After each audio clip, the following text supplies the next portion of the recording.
या ठिकाणी ही दुर्घटना झाली होती त्याच ठिकाणी पोहोचलेलो आहेत आणि या ठिकाणी जयंत पाटील यांच्या मदतीने या ठिकाणी पोहोचलेलो आहे, त्यांच्या बोटीतून या ठिकाणी आलो। सर काय सांगाल, काही लोकांच्या आपल्या कॅप्टननी सांगितलं आहे, सर थोडं असवा, कॅप्टननी सांगितलं ज्या ठिकाणी बोट बुडाली त्या ठिकाणी आणि काही जणांचा मृत्यू झाल्याचं सुद्धा सांगतायत, काय सांगाल? नाही, मृत्यू जास्त लोकांचा झालेला दिसत नाही आहे। 80 लोक गेले असं पडतेनी त्यांच्या रेकॉर्डप्रमाणे सांगितलं, तर मला वाटतं पडते बोलतात त्याप्रमाणे खरं ठरलं तर 1-2-3 लोकच त्या ठिकाणी म्हणजे दगावले किती आपल्याला माहिती नाही, पण जखमी झाले असावे।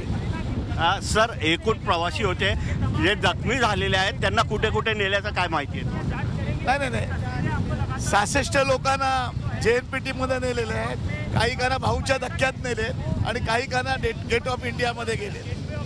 एकंदरीत 66 लोकांना जे आहे ते JNPT बंदर जे आहे त्या ठिकाणी नेण्यात आलेलं आहे। काही जणांना भाऊचा धक्का आणि काही जणांना गेटवे ऑफ इंडिया या ठिकाणी नेलेलं आहे, ज्या ठिकाणी आपण 6 जणांचा बघितलं आहे की त्यांना रेस्क्यू करून त्या ठिकाणी आणलं होतं। ते 6 जण गेटवेच्या तिथे आहेत, काही जणांना JNPTच्या तिथे नेण्यात आलेलं आहे। ही दुर्घटना झाल्यानंतर प्रशासन अलर्ट मोडवर आलं आणि लवकरात लवकर प्रवाशांना जे पर्यटक आहेत त्यांना कशा प्रकारची सुविधा मिळेल यासाठी प्रयत्न केले आणि फार काही जणांचा जीव नाही गेला, जीवितहानी नाही झाली हे मात्र यातून समोर येत आहे। परंतु अधिकृत आकडा जो आहे तो अद्याप समोर आलेला नाही आहे, त्यामुळे जे पर्यटक आहेत किंवा जे नातेवाईक आहेत त्यांना मात्र नेमकं किती जण आपले नातेवाईक कुठे आहे याचा शोध घ्यायला सुरू असल्याचं पाहायला मिळत आहे।